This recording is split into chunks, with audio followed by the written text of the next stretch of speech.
जय जगन्नाथ समस्त को स्वागत पिला माने आज वीडियो रे अष्टम श्रेणी भारत और आम पृथ्वी बहिर प्रथम अध्याय प्राकृतिक संबल और तार व्यवहार ए चैप्टर रे हम प्रश्न उत्तर गुडी को आज वीडियो रे आलोचना करनबा।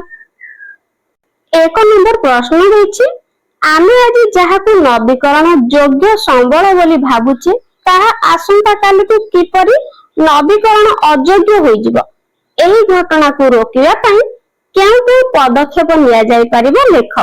उत्तर आइरे आम परिवेश रे थिबा जल जंगल मूर्तिका आदि नवीकरण योग्य संबल अटंती कारण प्रकृतिर निजस्व पुनरुद्धार एवं पुनः सृष्टि करिवार क्षमता रहिछि।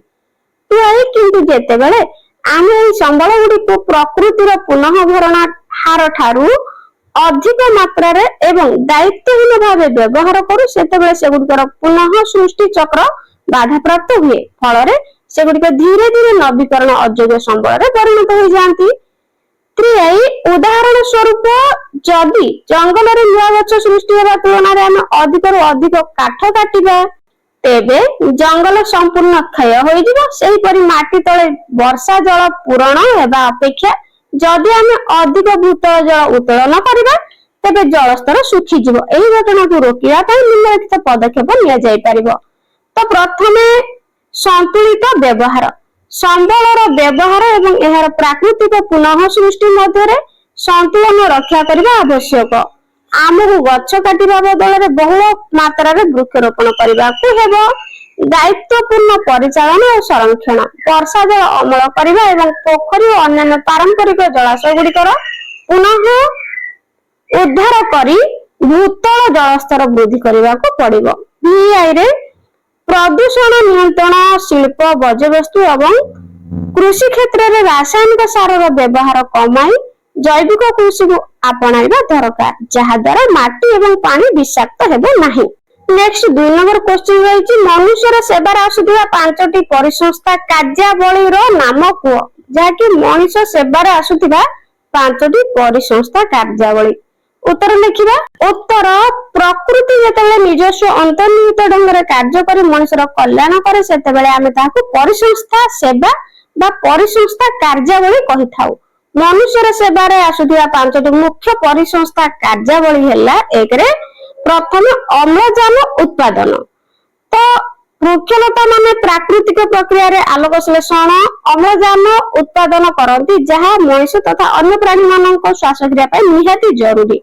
गोटे बड़ गछ दिन को प्राय 275 लिटर अम्लजान देइथाय।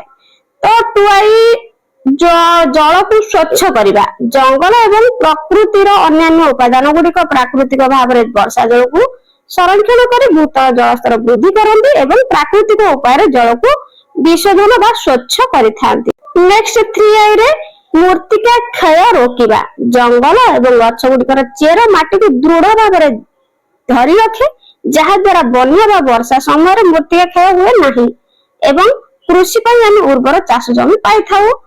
बीआई तापरे आईबी चतुर्थ उदाहरण जहा कि फसलर परा संगम। तो नेक्स्ट आईबी रे फसलर पराग संगम प्रकृति रे थिबा विभिन्न कीट पतंग पक्षी एवं प्रजापति मानक द्वारा फसलर पराग संगम होइथा। एही प्राकृतिक प्रक्रिया जोगु ही फल एवं खाद्य शस्य उत्पादन संभव हुए।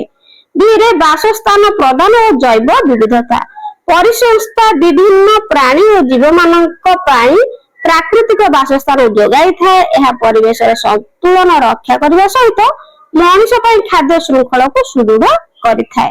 नेक्स्ट क्वेश्चन नंबर 3 नवीकरण योग्य संबल गुडिक कोन सेगुडिक नवीकरण अयोग्य संबल ठारू किपरि भिन्न वर्तमान एवं भविष्य पीढ़ी निमंते नवीकरण योग्य संबल उपलब्धि निश्चित करिवा पई लोक माने कोन करि परिबे एहार दुईटी उदाहरण दियो। उत्तर आइरे नवीकरण योग्य संबल।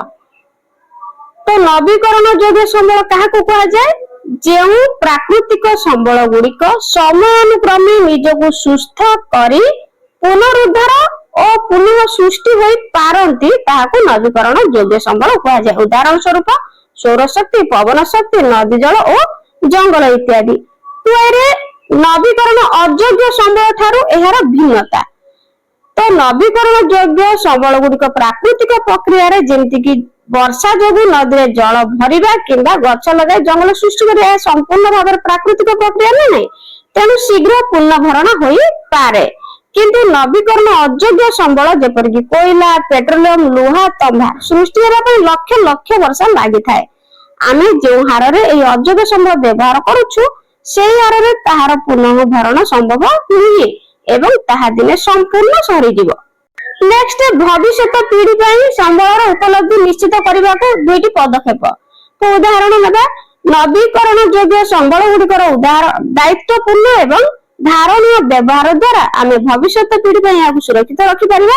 ଏଥିପାଇଁ ଲୋକମାନେ ନିମ୍ନଲିଖିତ ପଦକ୍ଷେପ ଗୁଡିକ ନେଇପାରିବେ। ଉଦାହରଣ 1, ଜଳ ସମ୍ବଳର ସୁରକ୍ଷା।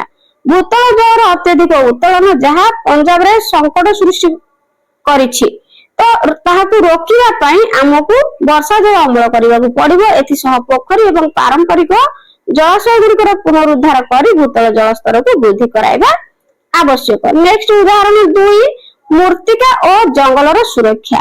କୃଷି କ୍ଷେତ୍ରରେ ରାସାୟନିକ ସାର ଏବଂ କୀଟନାଶକର ଅତ୍ୟଧିକ ବ୍ୟବହାର କମାଇବା ଦରକାର। ଏହା ବଦଳରେ ଗୋବର ଖତ, ନିମ ଆଦିରୁ ପ୍ରାକୃତିକ ସାର ବ୍ୟବହାର କରି ଜୈବିକ କୃଷିକୁ ଆପଣାଇବା ଉଚିତ, ଯାହା ଦ୍ୱାରା ମାଟିର ଉର୍ବରତା ନଷ୍ଟ ହେବ ନାହିଁ ଏବଂ ପରିବେଶ ସୁସ୍ଥ ରହିବ। ନେକ୍ସଟ, 4 ନମ୍ବର କ୍ୱେଶ୍ଚିନ୍ ରହିଛି, ତୁମ ଘର ଏବଂ ଆଖପାଖରେ ପ୍ରାକୃତିକ ସମ୍ବଳ ବ୍ୟବହାର ସମ୍ପର୍କିତ ସଚେତନତାକୁ ସୂଚାଉଥିବା ସାଂସ୍କୃତିକ ଅଭ୍ୟାସ ଗୁଡିକୁ ଚିହ୍ନଟ କର। ଉତ୍ତର, ପ୍ରକୃତିକୁ ପବିତ୍ର ବୋଲି ମାନିବା ଏବଂ ଏହାର ସୁରକ୍ଷା କରିବା ଆମ ପରମ୍ପରାର ଏକ ଅବିଚ୍ଛେଦ୍ୟ ଅଙ୍ଗ। ଆମ ଘର ଏବଂ ଆଖପାଖରେ ଦେଖାଯାଉଥିବା ପ୍ରାକୃତିକ ସମ୍ବଳ ବ୍ୟବହାର ସମ୍ପର୍କିତ କିଛି ସାଂସ୍କୃତିକ ଅଭ୍ୟାସ ହେଉଛି ତୁଳସୀ ପୂଜା, ଯାହାକି ଦୈନନ୍ଦିନ ଅଟେ। ଆମର ପ୍ରାୟ ପ୍ରତ୍ୟେକ ଘରେ ସୁଖ, ଶାନ୍ତି ଓ ସମୃଦ୍ଧି ପାଇଁ ତୁଳସୀ ଗଛ ଲଗାଯାଏ ଏବଂ ପ୍ରତିଦିନ ପୂଜା କରାଯାଏ। ଏହା ଗଛଲତା ବା ବୃକ୍ଷଲତା ତଥା ଉଦ୍ଭିଦ ଜଗତ ପ୍ରତି ଆମର ଭକ୍ତି ଓ ସମ୍ମାନ ଭାବକୁ ଦର୍ଶାଏ।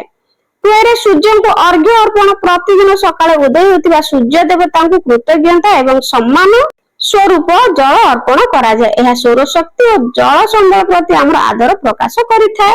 ନେକ୍ସଟ, ମୃତ୍ତିକାକୁ ପୃଥିବୀ ମାର ମାନ୍ୟତା। ପାରମ୍ପରିକ କୃଷି ବ୍ୟବସ୍ଥାରେ ଚାଷୀମାନେ ମୃତ୍ତିକା ବା ମାଟିକୁ ପୃଥିବୀ ମା ବୋଲି ବିବେଚନା କରିଥାନ୍ତି, ତେଣୁ ଏହାର ଉର୍ବରତା ବଜାୟ ରଖିବା ପାଇଁ ସେମାନେ ପ୍ରାକୃତିକ ଖତ ଯେପରି ଗୋବରର ବ୍ୟବହାର କରିବାକୁ ଶ୍ରେୟ ମଣନ୍ତି। ଦେବସ୍ଥଳୀରେ ବୃକ୍ଷ ଛେଦନ ବାରଣ। ଆମ ଆଖପାଖରେ ଥିବା ଅନେକ ଦେବସ୍ଥଳୀ ବା ପବିତ୍ର ଉଦ୍ୟାନ ଗୁଡିକରୁ ଗଛ କାଟିବା ସାଂସ୍କୃତିକ ଦୃଷ୍ଟିକୋଣରୁ ଗ୍ରହଣୀୟ ହୋଇ ନଥାଏ। ଏହା ଜଙ୍ଗଲ ଏବଂ ଗଛ ଗୁଡିକୁ ସୁରକ୍ଷା ଦେବାର ଏକ ସୁନ୍ଦର ପରମ୍ପରା। 2, ପ୍ରଜନନ ଋତୁରେ ମତ୍ସ୍ୟ ଶିକାର ବାରଣ। ମାଛ ମାନଙ୍କର ସଂଖ୍ୟା ବୃଦ୍ଧି ପାଇଁ କିଛି ନିର୍ଦ୍ଦିଷ୍ଟ ପ୍ରଜନନ ଋତୁରେ ନଦୀ ବା ସମୁଦ୍ରରୁ ମାଛ ନ ଧରିବା ପାଇଁ ଅନେକ ସମ୍ପ୍ରଦାୟର ଏକ ପାରମ୍ପରିକ ଅଭ୍ୟାସ ଅଟେ। ଏହା ପ୍ରକୃତିର ଖାଦ୍ୟ ଶୃଙ୍ଖଳକୁ ସନ୍ତୁଳିତ ରଖେ। ନେକ୍ସଟ, 5 ନମ୍ବର କ୍ୱେଶ୍ଚିନ୍, ଆମର ଆବଶ୍ୟକ ସାମଗ୍ରୀ ଉତ୍ପାଦନ ସମୟରେ କେଉଁ ବିଷୟ ଗୁଡିକ ପ୍ରତି ଧ୍ୟାନ ଦେବା ଆବଶ୍ୟକ? ଉତ୍ତର, ଆମର ଦୈନନ୍ଦିନ ଆବଶ୍ୟକତା ପୂରଣ ପାଇଁ କାରଖାନାରେ ବିଭିନ୍ନ ସାମଗ୍ରୀ ଉତ୍ପାଦନ କଲା ବେଳେ ପ୍ରାକୃତିକ ସମ୍ବଳ ଏବଂ ପରିବେଶର ସୁରକ୍ଷା ପାଇଁ ନିମ୍ନଲିଖିତ ବିଷୟ ଗୁଡିକ ପ୍ରତି ଧ୍ୟାନ ଦେବା ନିତ୍ୟାନ୍ତ ଆବଶ୍ୟକ। ବର୍ଜ୍ୟବସ୍ତୁର ସଠିକ ପରିଚାଳନା। କାରଖାନାରୁ ନିର୍ଗତ ବର୍ଜ୍ୟବସ୍ତୁ ଏବଂ ରାସାୟନିକ ପଦାର୍ଥକୁ ବିନା ଉପଯୁକ୍ତ ପ୍ରକ୍ରିୟାକରଣରେ ସିଧାସଳଖ ନଦୀ କିମ୍ବା ଅନ୍ୟ ଜଳାଶୟକୁ ଛାଡିବା ଉଚିତ ନୁହେଁ। ଏହା ଦ୍ୱାରା ଜଳ ବିଷାକ୍ତ ହେବା ସହ ପ୍ରକୃତିର ପୁନଃ ସୃଷ୍ଟି ଚକ୍ରରେ ବାଧା ଉପୁଜିଥାଏ। ସ୍ଥାୟୀ ଓ ନବୀକରଣ ଯୋଗ୍ୟ ଶକ୍ତିର ବ୍ୟବହାର। ଉତ୍ପାଦନ ପ୍ରକ୍ରିୟାରେ କୋଇଲା କିମ୍ବା ପେଟ୍ରୋଲିୟମ ପରି ନବୀକରଣ ଅଯୋଗ୍ୟ ଇନ୍ଧନର ବ୍ୟବହାର କମାଇ ତାହା ବଦଳରେ ସୌରଶକ୍ତି କିମ୍ବା ପବନ ଶକ୍ତି ଭଳି ନବୀକରଣ ଯୋଗ୍ୟ ଓ ପରିବେଶ ଅନୁକୂଳ ବିକଳ୍ପ ଶକ୍ତିର ବ୍ୟବହାର ବୃଦ୍ଧି କରିବା ଦରକାର। 3, ବିକଳ୍ପ ସାମଗ୍ରୀର ପ୍ରୟୋଗ। ଅତ୍ୟଧିକ ପ୍ରଦୂଷଣକାରୀ ସାମଗ୍ରୀ ଯେମିତିକି ସିମେଣ୍ଟର ବ୍ୟବହାର କମାଇବା ପାଇଁ ଆମକୁ ପରିବେଶ ଅନୁକୂଳ ବିକଳ୍ପ ଖୋଜିବାକୁ ପଡିବ। ଉଦାହରଣ ସ୍ୱରୂପ ନିର୍ମାଣ କାର୍ଯ୍ୟରେ ପାରମ୍ପରିକ ମାଟି, ପଥର, ଉଦ୍ଭିଦ ଆଧାରିତ ନୂତନ ସାମଗ୍ରୀ କିମ୍ବା ବର୍ଜ୍ୟ ପ୍ଲାଷ୍ଟିକରୁ ତିଆରି ସାମଗ୍ରୀର ବ୍ୟବହାର କରାଯାଇ ପାରିବ। ସମ୍ବଳର ଅପଚୟ ହ୍ରାସ ଓ पुनः व्यवहार आमको एक पुनः सृष्टिकारी अर्थनीति दिगरे जीवाकू पड़िबो अर्थात उत्पादन समय संबल अपचय कम करबा एवं व्यवहृत सामग्री पुनः चक्रीकरण करबा आवश्यक। दुईरे जैव विविधतार सुरक्षा शिल्पायन ପାଇଁ अत्यधिक जंगल क्षय न करबा उपरे ध्यान देबा उचित। सामग्री उत्पादन ढांचा एपरि हेबा दरकार जहाँ प्रदूषण कमाइबो एवं जलवायु परिवर्तन को रोकिबारे सहाय्य करिबो। पिला माने आशा करूची वीडियोटी तुम मानक पई हेल्पफुल होइतिबो। तेरे चैनल को सब्सक्राइब एवं वीडियो को गोटे लाइक करिया पई जमा भूलिबेनी। आज भी रहउची थैंक यू।